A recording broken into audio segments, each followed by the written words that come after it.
2024, I do hereby call this meeting of the Boca Raton Airport Authority Board meeting to order. Mr. Gurzo, would you please call the roll? Present. Here. Here. Here.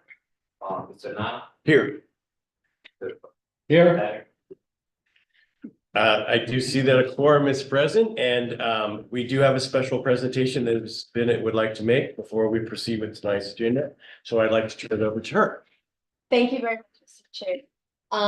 As you may recall, we had a very, very special event on the 19th of January to celebrate the airport's 75th anniversary that occurred in December over at Signature in the Signature hangar. And we just wanted, as a token of our appreciation, to present a plaque to Mr. Murphy, Robert Murphy, with Signature Flight Support. If you could come up here.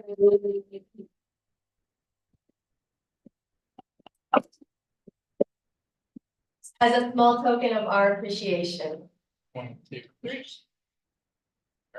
was a very special evening, and we really are just so grateful for you and the rest of your team for making it so special. Yeah. Thank you. Thank you. And I will just second that, Mr. Murphy. It was really incredible, and how you all rolled out the red carpet, or carpet, was amazing. And having an airplane in the hangar was fantastic. There were so many wonderful bits of feedback that we got for everybody, and that I hope that you got as much out of it as we did. So thank you again. Thank you. And also we have a presentation. John Garrity, the GM of Atlantic, would also like to make a special introduction as well. Hey, you guys, I'm going to introduce our newly appointed operations manager over here at Atlantic Aviation. His name's Eric Painter. Comes down to our Palm Beach location. If you guys have any questions, I can give him the podium. Well, welcome. Glad to have you here. Tell us about yourself. Yeah. Oh, there we go. We are gonna make you work. Might as well get used to it. As John said, my name's Eric Painter. Been with Atlantic for the past 10 years now. I was hired from Galaxy before they moved over. Yes, from Galaxies. And I came out of the Navy. I'm a retired Navy individual, and I did that out of high school until the FBO. Well, we gotta go with this. Welcome. And I'm glad to have you here. Glad to have you. I appreciate it. Thank you. Welcome. Very good. Thanks, Bruce. Excellent. Approval of minutes. Is there a motion to approve minutes from the January 17th, 2024 regular meeting? So moved. Second. Any discussion? All those in favor, please say aye. Aye. Motion carries. Agenda changes. Ms. Bennett, any changes? Public requests. If any member of the public wishes to provide a comment on any item, the time to do so is now. Please complete a public card in identifying the item upon which you wish to be heard and provide it to Mr. Gurzo. The public comment cards are located in the back of the room. Each member of the public wishing to comment will be provided with 5 minutes to do so. The chair reserves the right to move the public comment opportunity on a specific agenda item to the point in the agenda when that item is to be considered, and or to extend the allotted time per speaker. Mr. Gurzo, any items? Thank you. Consent agenda. There are no items on the consent agenda. Federal, state, and municipal input. Ms. Bennett. Financial reports. Mr. Vogel, please introduce this item. Oops. I think that's Incoming. can't think of something clever enough. Okay, so hi, Mr. Tucker is going to present the financial report for this January. Mr. Tucker. Mr. Adams. Sorry, Mr. Abbott. It's okay. You're Mr. Tucker. That's all right. You know, these aren't my glasses. There you are, making a spectacle of it. We need to leave. Mr. Abbott, please give us the financial report. I think Mr. Abbott, right? As you can see, total operating revenues year to date are approximately that is 8.1% above budget year to date. Total operating expenses year to date are approximately 1.3% 7 million, and it's down approximately 15.1%. Net income from depreciation is approximately 640. So on behalf of airport management and the secretary of the treasurer, we respectfully present the January financial report. Thank you, Mr. Abbott. A motion to approve the January 2024 financial report. Second. Any discussion? All those in favor, say aye. Oh, yes, sir. No, no problem. Major, the professional services are down 297,000 change. I like that. How do we do it? Well, we do some timing of some of those professional services in the legal expenses. We budgeted 5% litigation costs. Okay. So it's gonna be tied to. Don't get too excited. Contagious. Pass. Yes. Okay. All those in favor of the financial report, please say aye. Motion carries. Tenant reports and requests. There are no tenant reports and requests. Executive director and staff reports. Noise abatement operations summary for the month of January. Anna, My apologies. Mr. Pratt is handling. Good boy. Yeah, I hear you. Mr. Pratt. Another choice. Okay, good to see you, Mr. Pratt.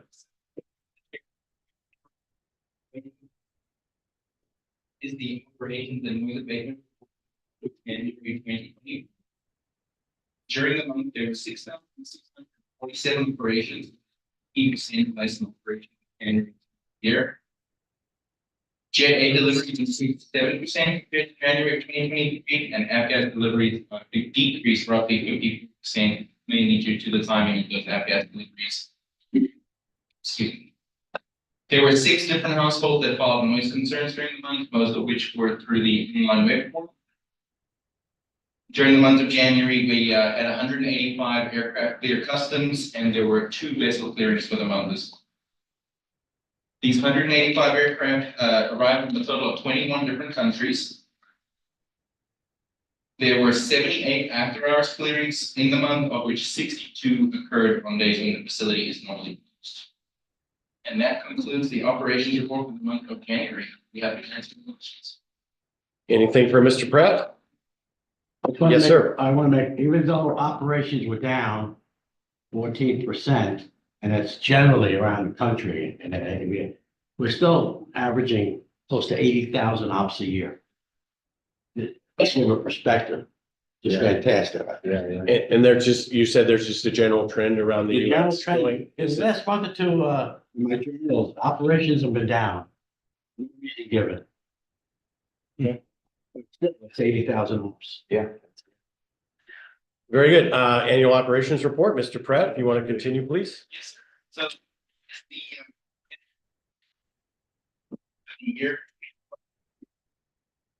During the year, we had 82,290 operations.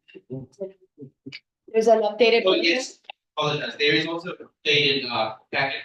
We had a bit of an issue with noise monitoring signal 4. If you look in the package, we have information for 1, 2, 3, 5, 6, and 7. Our annual vendor virus suite ran kind of configuration setting issue with NMT4 specifically. So unfortunately, 2023, most of the data which we were to today is not included for NMT. So we have it for the other 6. They're currently trying to recover what they can, and they're going to keep us updated. And they also rectified the configuration that ran at the data from internal 2023. So we're working on that, but we're taking the 6 out of 6 noise monitoring. So for the year, 82,290 operations, which makes it the 8th busiest year since the tower opened in 2000. For the year, customers had 1,863 clearings, which is the highest year to date, with the majority of those clearings being the medium-sized jet. These 1,863 clearings for 2023 came from 43 different countries, with majority of the flights clearing from the Bahamas and Canada. And this brings the to-date clearings to nearly 9,000 total aircraft and 4,490 passengers since opening. For the year, we received 6,368 noise calls, of which 97% of those calls were made by 3 individuals. These numbers are down roughly 26% compared to last year. On this next slide, I'm going to touch on a couple noise metrics. So this is a slide that shows the noise metrics that the FAA currently uses when analyzing noise at an airport. The two that we're going to focus on for tonight are going to be DNL, which, as you can see, there is the day-night average sound level, and we're going to be looking at LMAX as well. LMAX being the moment of maximum sound level for each noise event, and I'll be going over those shortly. On this slide, we have some comparative noise levels, so just to give you an idea of some of the regular noise that we would hear aside from aviation, what their average noise levels are. And I do have another breakdown of that when we get into the noise monitor specific slides. Noise contours. So to show how noise can vary over extended areas, noise matrix results like DNL are drawn on maps in terms of lines connecting points with the same decibel. These maps are called noise exposure maps, and they contain contours typically out to the 65 DNL. These contours are useful for comparing aircraft noise exposure throughout an airport community. So we have an example here of a couple noise exposure maps, one that we did in 2001, and the most recent one that was done in 2017. We are working on one this year, so 2024, we're working on a updated noise exposure map, which we're hoping to report in the next few months back to the board and show you what that's looking like. So the 65 DNL is the standard that the FAA uses to determine if a resident is eligible for funding to assist with noise mitigation in a community. As you can see on this slide over here, 65 DNL being that yellow over there, there are currently no communities near the airport that fall into the 65 DNL contour. And we're not expecting a huge change in the contours in terms of extending further out away from the airport with our 2024 NEM. So we actually also show an RMAP noise contours all the way out to the 55 DNL to show where that goes as well. So we have 7 noise monitors that are set up in different communities and key locations in proximity to the airport. They are calibrated annually, monitored remotely to ensure that they're fully operational. And EnviroSuite, our ANOMS vendor, also has local South Florida technicians who perform site visits on them as needed. So getting into the noise monitors, here we have noise monitor 1, which is our monitor just over the departure into runway 5. What we're looking at here is a breakdown of noise events by arrivals and departures and what their LMAX is for each noise event. So each one of these decibel levels, these are the amount of noise events where the maximum sound for each one of those events has reached. And then we just have some comparative decibel readings down there. So as you can see for NMT1 being off the departure to runway 5, most of those noise events are departures. Runway 5 is our primary used runway out of 5 and 2-3. We'll go over to NMT2, which is it's also on the departure end of runway 5. So again, we're seeing more departures than we are arrivals. That's more used than runway 2-3 is. NMT3, this one is located when you depart runway 5 and you make a left turn. That's where that noise monitor is located. So way less noise events in general picked up on that noise monitor compared to the others. And then, as I mentioned, unfortunately, we don't have NMT4, but now changing over to noise monitor 5. This is on the approach end of runway 5, where we can see all these arrivals that are coming in that are coming into land. NMT6. This one is the one at FAU, so it's along the fence line here next to FAU. It's the closest one to the airport. It's not too far from the runway, and an airplane is at its loudest when it's departing or taking off from the airport. So we're seeing high numbers of departures over there. And then NMT7, which we have in Wimbledon Villas. It's also in the approach path for runway 5, primarily seeing arrivals on that news monitor. And next up, we have voluntary curfew. So our voluntary curfew for the year, we had 1,621 operations during our voluntary curfew hours between 10 p.m. and 7 a.m. There has been a 6% decrease in voluntary curfew hour flights since 2022. Most nighttime flights are arrivals, and typically more departures will be in the morning. So it's typically we see that 10 p.m. hour are the arrivals coming home, and 6 a.m. a lot of the planes are early departures out of the airport. Just to touch on our noise abatement program, so we do have a voluntary noise abatement program at the airport. Some of the key things that we highlight there that we ask, again, the voluntary curfew between 10 and 7.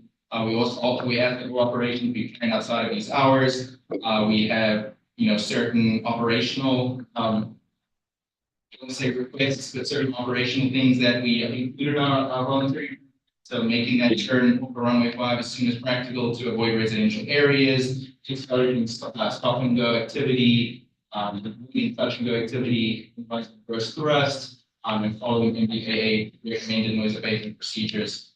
So this is just to give an overview of what the noise abatement procedures look like for the airport. I have a question. Yes, sir. What's the civilian definition of a stop and go? Probably stop to the back. And they taxi, come back and then take off. Yes, sir. They'll land. Same thing as in the military. Okay. Exactly. Okay. Able to ask some questions. Can you go back a couple slides? Be sure I understand the, any one of those. But I think it's just important for us to note that one of the ongoing issues that we have all had, I've been on board and but everyone's listening to any of these meetings is noise. It's where I live, I can't go to sleep, it's somewhere the windows are open. But what we're seeing here on all three of these, on all of your places that you captured through the data, is that none of them reach the yellow.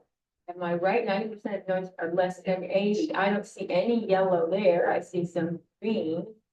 And go back to the previous slide. 5 and 7 are very much. So there's no yellow there. And that's a good thing, but the other side of that coin is that it's not necessarily the perception of the individuals that live there. Them, it's noisy. It's the same as noisy urban, right? So we've got some yellow, that greenish yellow, noisy urban. And I recall when I first moved to Manhattan, couldn't believe it. With downtown Manhattan, what? I'll never sleep again a day in my life. But 6 months in, baby, right next to Roosevelt Hospital. So it's a conundrum. You want to be sensitive to all the individuals living there. And the people, making the calls on the robo, gotta listen, you have to be responsive, we have to do our due diligence. But it's also comforting to know that in reality, we are below FAA. Nobody has hit 85 on any of this data throughout the year, and that's just the garbage. I think it's just a great talking point. I was just gonna say that. I mean, your garbage disposal or your food blender is actually louder than it's coming from the airport. Complaining about it. No, but I mean, putting it in context. The other perspective. What did that in years past? They changed the definition. 55 dB considered the noise level background throughout America. 55. Ambient noise. The LMAX is an interesting metric because it does just look at the actual peak. But the FAA looks at the daytime level average, as but there's another metric that's the STL that takes a look at the duration of the event in addition to the max level, which is a better indicator, I think, of noise. So, okay, but let's go back to the left or right. Go back here again, please. Again, any one of those on one right that actually has. Yeah. So when I see any of that data point there, 70, are we saying that is an average for a particular day? In other words, I'm trying to get at, are there times though that in an individual takeoff really might be an 85, it's just that these are aggregate numbers?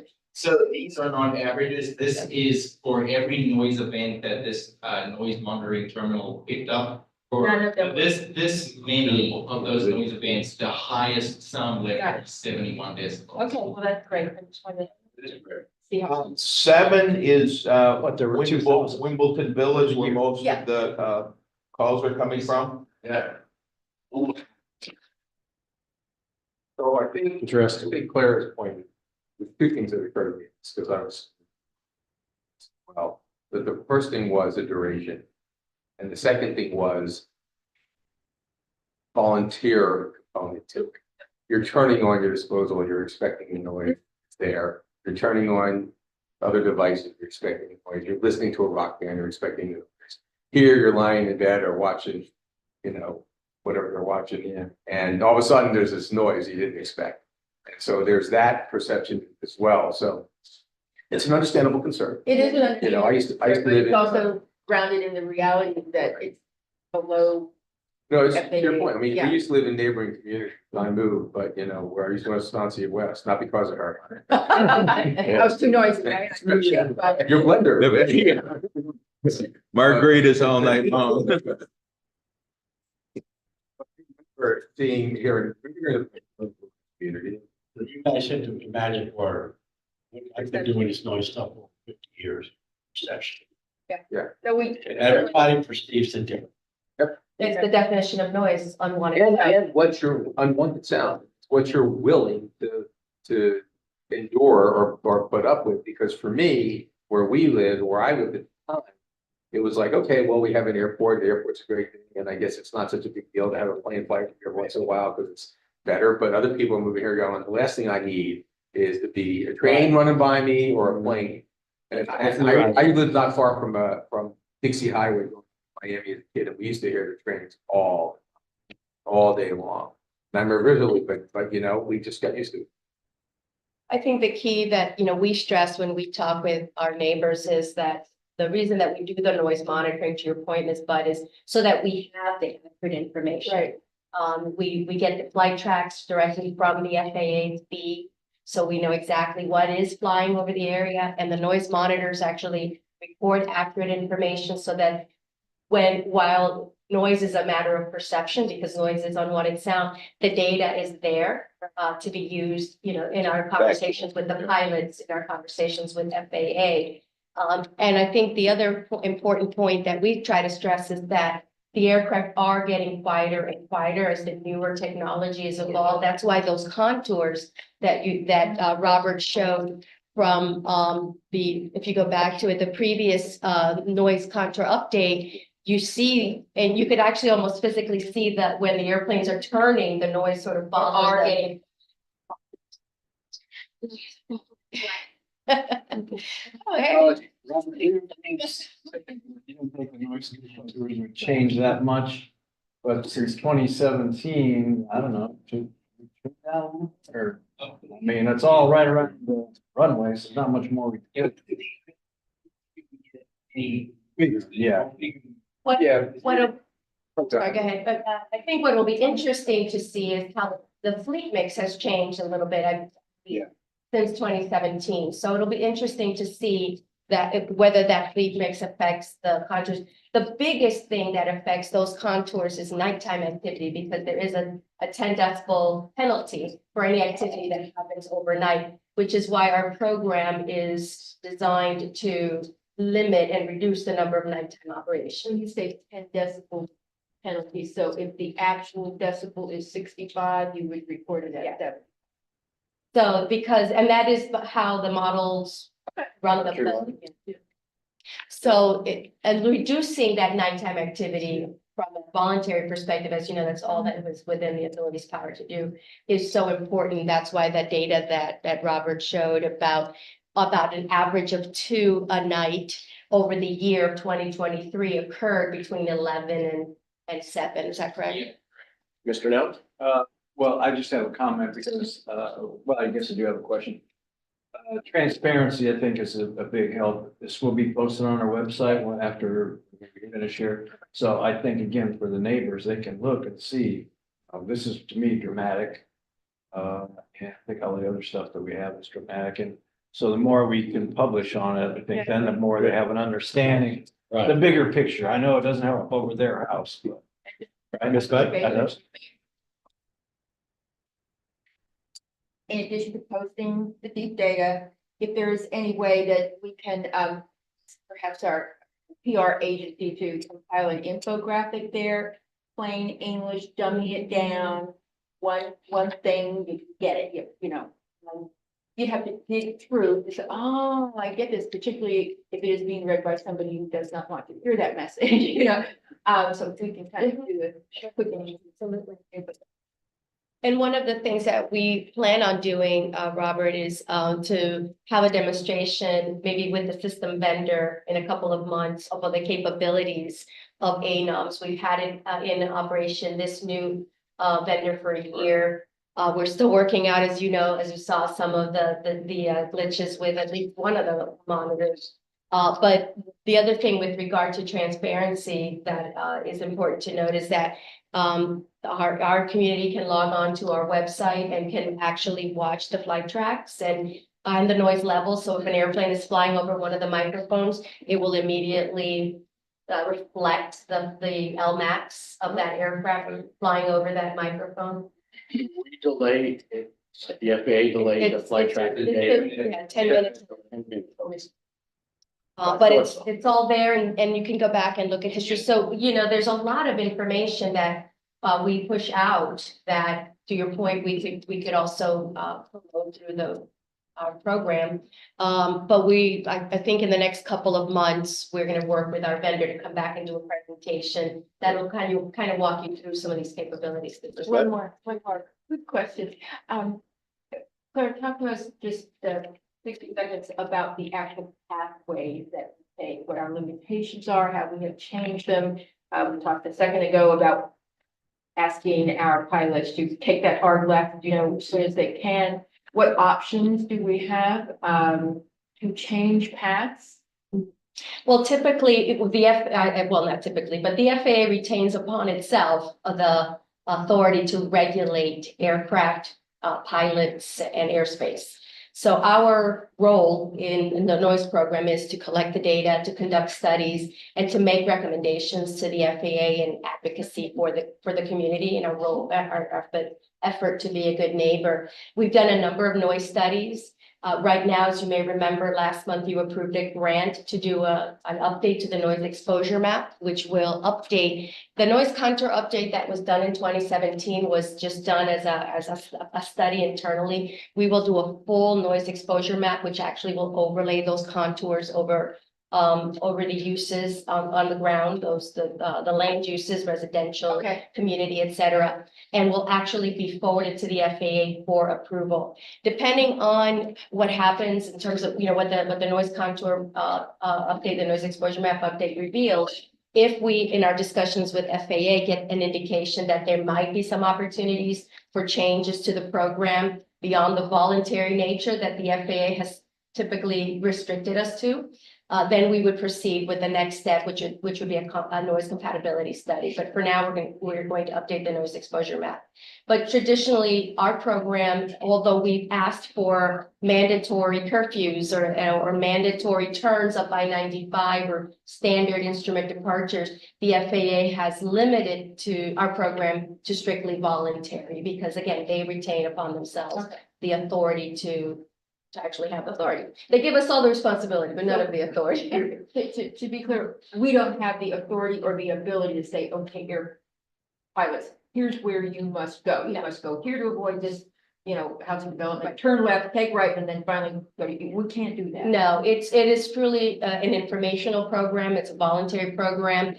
We do get a lot of cooperation, as you can see, the noise, the curfew, the voluntary curfew, which is indeed an oxymoron, but we do get a lot of compliance. In fact, on Friday, Robert will be meeting with the local flight schools. There's several attending. They've gotten a great response. And I'll be at that meeting, so. And one of the flight schools is bringing 9 flight instructors. So we should have a pretty packed house on Friday to talk about flight training, which is a big issue. That's right. So that is our role. That is sort of our limitation, unfortunately, because we surely wish we could do more. If it were easier, we could have solved it by now. Great. Mr. Pratt, did you want to continue on with your presentation? Yeah. Okay. So On the website is public flight tracking through WebTrack, which is part of the AIM standard provided by obviously. As we mentioned, it is semi-lively, so there's a 10-minute security delay. Anything behind after those 10 minutes, you can see all the live data. It shows the actual LMAX decibel readings, the some information about planes. You can track historical data, historical noise, and flight track data. I'm gonna mention live noise, decibel levels, and then through there, members of the public are able to issue noise concerns directly through there, so they can identify the exact airplane that they have the noise issue with. They can click on that and submit a concern directly through there. So that's WebTrack. I wanted to give a quick update on the FAA's noise policy review. So the FAA is currently reviewing their noise policy. They open it up to the public to receive public comments, mainly from airports and organizations that work with airport noise, to kind of get their thoughts on, how they think the FAA should look at noise. So the FAA has said that they acknowledge that DNO is not a perfect metric, but it's what what we're using now. I attended a noise conference in Dallas, Texas a few months ago, and they had some FAA speakers there. And one of the questions to him was, does the FAA have any idea what they're going to do, or how they're going to change that metric, or are they solely relying on the public comment that they've received to come up with something better than the DNL or different to the DNL? And he said that they are solely relying on the comments received from the public to try and look at other options for measuring noise. So we use DNL currently. They are looking at it. This is a breakdown of there's roughly 16,000 comments, and this is a breakdown of where those all came from. Being from Colorado, it seems like it's number 2 there. But yet a much smaller state population wise than California, which New York and California are number 1 and 3. Is that because of like atmospherics or something, or the mountains, or I mean, what? I think why it's would more that it's a very active outdoor culture, so people are more aware of noise when that happens. There's a lot of noise issues start in Colorado and California and then make their way throughout the country from there. Their tolerance that's out there for noise. Yeah. It's like their tolerance for light, right? Ambient light thing, really, you can't have dark light. I guess, well, when I was a kid, they didn't want the Olympics to be held there, so I guess that kind of fits. They voted the Olympics down. Good. Very good. Continue on, sir.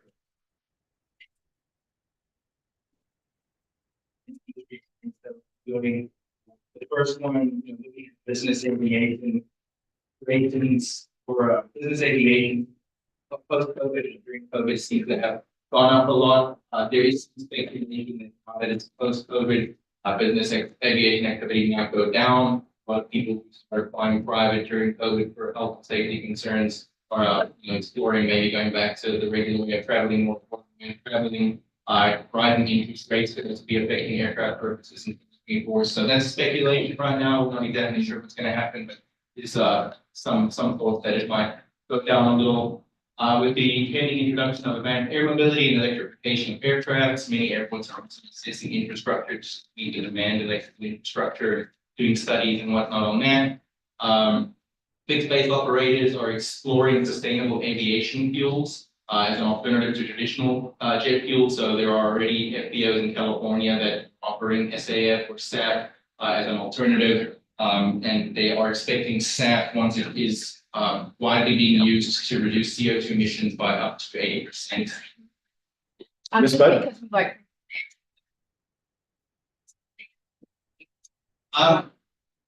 My understanding of sustainable aviation fuel, and I don't know, Scott, if you want to hop in and maybe say something about it as well. It's not derived from fossil fuels. It's derived from other types of sources that can be converted into fuel that is just way more sustainable and better than less CO2. French fire. Yeah, that actually is a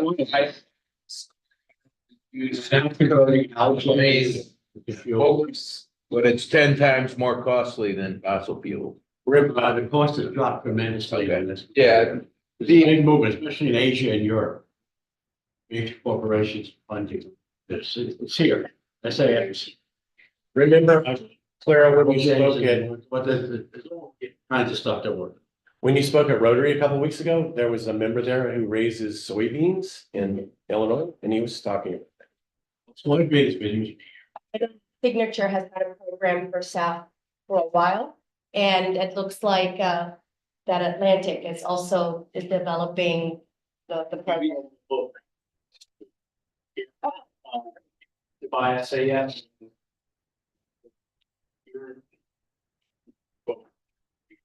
So like a carbon offset. Yeah, a lot of the SAF fuels are shipped by a pipeline in the Northeast, and there are no pipelines that go all the way down to Florida.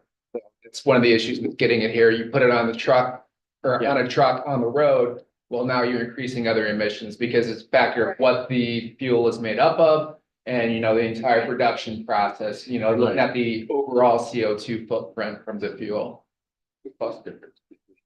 It's not as much as the difference between the unleaded fuel and the low lead. It's minimal, I think. Do you have a sense?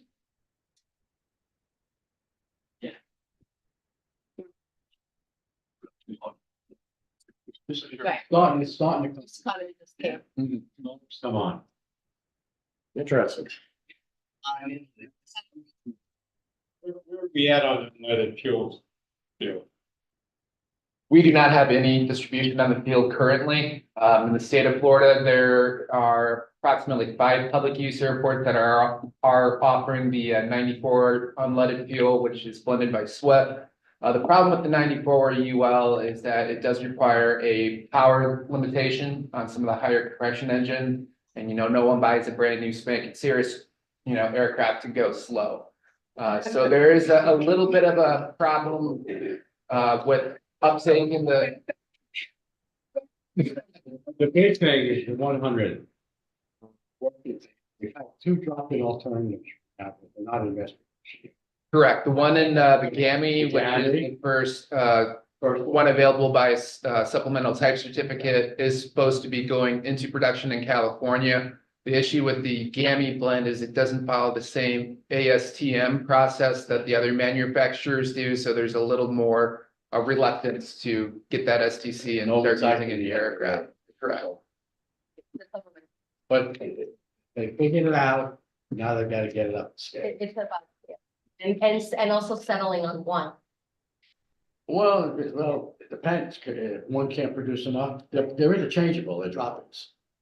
So there's no modifications To an to, extent, There's no modification. and you could toggle back and forth without, But eventually you won't have, there's only one manufacturer of lead additive in the world, and they're in England. correct. So, the days of leaded aviation gas are very short. And it's sort of interesting because there's actually a study that was uncovered in Colorado recently that did a bunch of testing in the air for emissions and the ground and everything else. And what it found was there was no measurable traces of lead in the vicinities of the airports. The only place where they did find some was in an older house that had a history of lead paint issues. And AOPA, the Aircraft Owners and Pilots Association, currently has a medium twin engine airplane. One engine runs on regular avgas, the other runs on unleaded, no differences. Matter of fact, the engine that runs on unleaded has lower cylinder head temperatures and lower buildups and everything. And no lead emissions. Yeah. It's common, it's common. Good.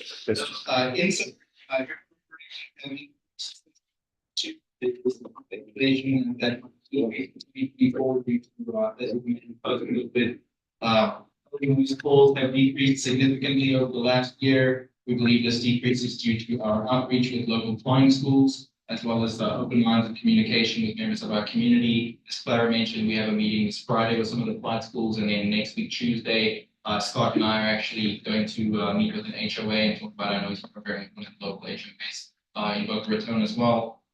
And overall noise exposure in the community is down approximately 10 dBl over the last 20 years. So I believe this is primarily due to the implementation of quieter engines in aircraft, and people with less than those more aircraft doing conflicts. That concludes the operations and noise abatement report for 2023. Great, Pam. Anything else? yeah. Good. Thank you, Robert. That was a very Good, thorough good report. Appreciate the time. Excellent job. Appreciate it. All right, item C, minimum standards update, Travis?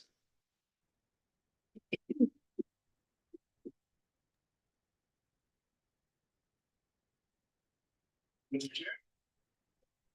Recently, management of the legal team systems is undertaking a pretty thorough review of the new standards currently in place. Basically, in light of some new operations area this year. The last time review was undertaken, update was performance in December 21, and that was not necessarily touching on the entirety of the document. It was just focus on a specific item. We took a little more holistic approach this time and just tried to see if we could clean things up. And as a minimum standard and rules and regs that are kind of living documents, they do need to be updated from time to time to capture changing trends in the industry or new knowledge that may emerge.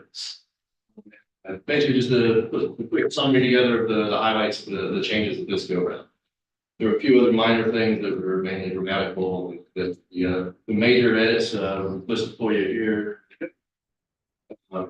So I just to touch on to consult with our tenants and airport users. We did have 2 public meetings here, one on November 29th, another on January 21st. Many of the people that did those meetings are here tonight, the FBO partners we have, well as several of the pilots and maintenance firms attended, just to provide input and general where would they like to see the airport go and suggestions, and also on the January meeting, here's what we have suggested for you. Here's agree, disagree, suggestions, what so forth. Major point was is we added a definition of what public charter is, and in accordance with the FAR Part 380 as our currently approved document had no such language of anything, because that honestly is a operation that we didn't really foresee.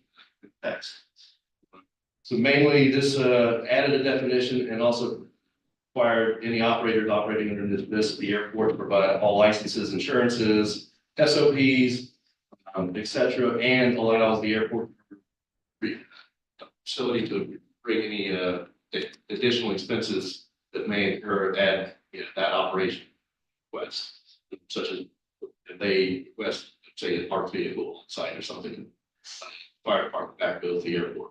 This mechanism to reduce. Also modernize the language in charter operations, such as allowing for single engine charters. Previously, currently adopted document required at least one multi-engine aircraft. With the rise in popularity and safety of single engine turbines, such as the Cirrus Vision Jet and the Pilatus PC-12, throughout many a charter department, that was kind of an obsolete requirement.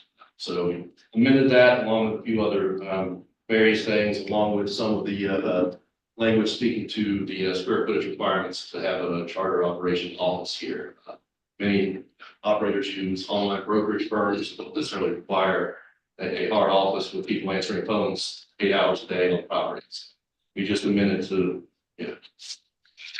some of the square footage requirements, and also previously we mentioned is the language read in you have to have the capability of housing your charter fleet with the square footage of ramp space or hangar. With the modernization of charter fleets being spread throughout the country, that might not be accurate requirement. Say a charter company is based here but has 50 aircraft scattered throughout the country, they might only have 4 or 5 actually based here on the property. So requiring them to have enough property here to house 50 is impractical and just not keeping with the modern requirements going. Same thing I just touched on some of the service operators. We did not change the requirements of everyone, such as the FBOs. We still maintain their requirement to have leasehold space. But like I mentioned, some of the air charters and some of the smaller operators don't necessarily need a 2,000 square foot office room for someone that really isn't there all the time. So another one was requires tenants to provide us with information for any proposed sublease coming on property. Previously, that was not a requirement, so now we want to know who someone might be subleasing out to, have our input. Another would be something that's recently come up for state and federal regulations is adds a diesel exhaust fluid mitigation plan. There's been several incidents last couple of years with the mishandling of that fluid and actually getting on the turbine aircraft and causing engine flame outs. So the state and that's just like Probably, and particularly on vacation.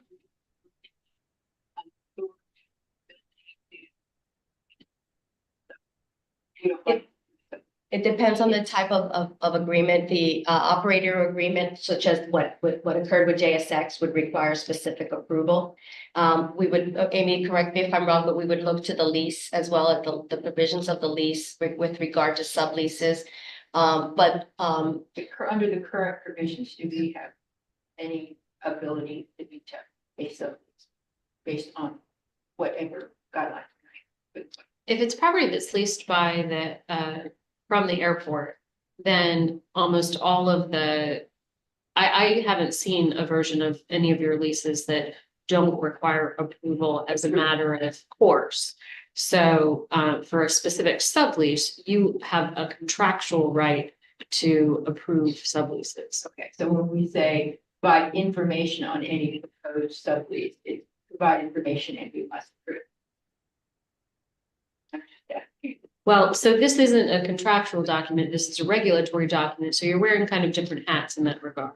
So you already have contractual rights as the landlord The lease to approve. regulatory, so if you have it in the lease. In the regulatory context, the thought was that you really just wanted to have the most up-to-date information. And so that's why I think it was declared as a notification rather than an approval. As the landlord, you have a different kind of set of interests which do require you to have it, because you may, As long as we have the ability where. Yes. Correct. If a condo owner leases out his space, you fall into this. This, I don't believe so, but I think in this case, this is to do with a business and we cannot have businesses in. So there should be no businesses taking place that would require.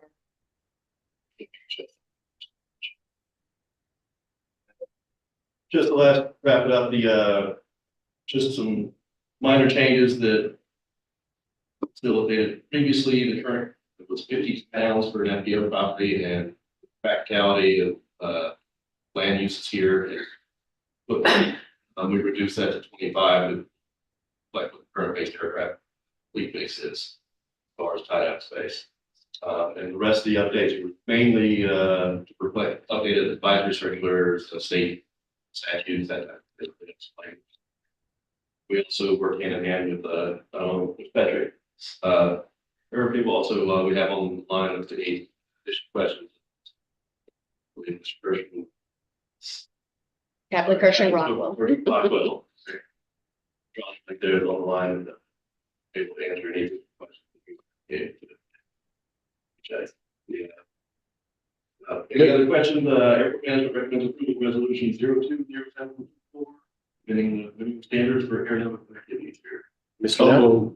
Mr. Nell. Okay. So, yeah, I do have one question. It's on the tie down. So I'm just trying to think in our strategic plan, we said we're going to grow the number of, we expect to grow in the number of aircraft based here at our airport. So how flexible is it if we reduce the number of tie downs to 25? That number can come back as demand requires, and or is it a big deal? I don't know how big a flexible it is, tie down space. It doesn't sound like. This is a bit. Yeah, I know. But if 25 go away, can you get 20 back? If the demand is there for aircraft come in, I don't know. How hard it is. Land space additionally within all things are configured. Yeah. Doing so it can tie down space holding all three. They don't get damaged, available parking. Where it is something I don't think with smaller single and multi-engine aircraft action. I'm just trying to make sure it matches. But the important thing here is, based on what you said, this reduction, information to our tenants, this reduction is based on current usage. Right. But to me, that says there's flexibility. Right. keeps us out of trouble with it. So if future grows, then we can bring it back or it will be brought back. Because again, we said it's a minimum. I'm assuming the operators know how many aircraft we need. If they have, they could make room for it. Okay. Well, you guys- Very good. We have a motion and a second. All those in favor of considering resolution to amend the airport minimum standards, please say aye. Aye. Motion carries. Thank you, Travis. Item D, Boca Raton Airport Authority appropriations request update. Scott. Thank you, Mr. Chair. The Senate and the House both released their respective appropriation bills a few weeks ago. It was good news that we saw one of the two requests that we submitted in the House package. Unfortunately, it was not included in the Senate, but that is not the end of the line. Both of the bills vary quite substantially. So what they'll have to do is go through the conference process where a conference committee will be appointed. And then they'll try to work out the differences between the two. So Chris Lyons, our lobbyist, has been working with the bill sponsors, both in the House, Peggy Gaston-Simon and Senator Lori Berman on the Senate side to see if we can get it worked into the Senate package. He's also been working with Senate leadership, so we are optimistic cautiously that we will be able to get it in. There's been a lot of stormwater bills this year in the both houses, so there is a lot of interest generated around stormwater projects. So that does sort of bode well for us. Good. And Good. Any questions for Scott? Thanks, sir. Item E, status report on the transfer of airport title. Ms. Bennett. Thank you, Mr. Chair. I'm very happy to report that on January 26th, another milestone for the Boca Raton Airport Authority happened with the actual transfer of title of the airport property to the airport authority from the state of Florida. So we are now the proud owners of the airport. What? Pop the champagne. And as you'll recall, this is the culmination of the effort that the airport authority undertook last year to amend the enabling legislation that it modernized the language of the legislation. And this is in keeping with, as Mr. Dow mentioned earlier, the overall strategy of the airport authority to update its long-range plan, starting with the strategic business plan, the master plan last year. Now this modernization of this language, and it will truly allow the airport authorities to better manage the property on a day-to-day basis from a code compliance and all of them. So more importantly, on a long-range basis for some of our long-range infrastructure improvements, as well as some of our long-range business plans. Property taxes. The airport authority does not pay property taxes, but our tenants do. So there are substantial, there are substantial taxes that are non-aviation tenants. Correct. The aeronautical tenants pay other taxes and sales tax. So we are indeed a pretty substantial taxpayer in Palm Beach. Not about this, not about Other things, but not that. So not only is the airport not a drain on local ad valorem taxes, but it is a contributor to local ad valorem. Good to know. Ms. Bud. It's a really, really big one. Yeah.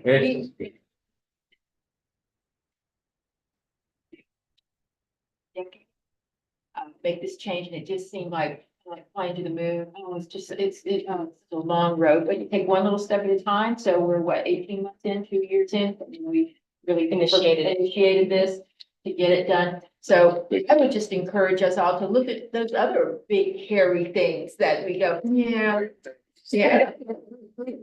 Areas. She wants you to produce her land.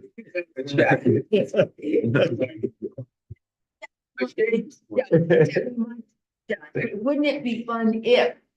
I don't know, we did some FAU goals, we have landmark, stretch goals, we got stretch goals. We're paying these lawyers, we got this done. So, hey. We never thought we never thought we'd get this done. I think that was general. Amy, Chair Who? Chris Line and the rest of the Ms. Hunt? team. Plowman and Walker for shepherding that process. Thank you, Amy. Of course, we also want to thank Representative Gaston Sideman Yes. for writing the bill for us last year.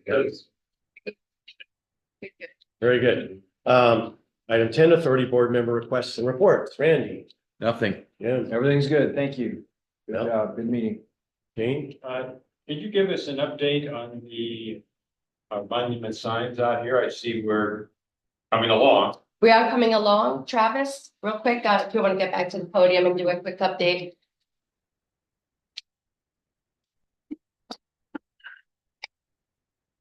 For the monument signs, I actually just spoke with the sign stations with the bid to do it. They said they should be, they sealed the concrete panels they put in just the other day. They said they should be taking delivery of the metal cladding and the tower. In the next several days, with our powder coaters and be installing that starting into this week, first the next, and the tower leading up to it, and we just gotta run some power out to it once they get all the lettering and everything that's they're manufactured, except for he said the logo on the top of the globe that has the aircraft sailing off in the distance. Those are on the shop floor right now getting cut. So hopefully in the next 2, maybe 3 weeks. Before our next meeting. Okay. You promised, So- you promised. Yeah.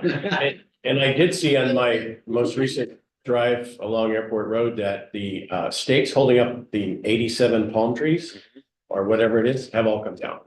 So, which is nice. They're growing on.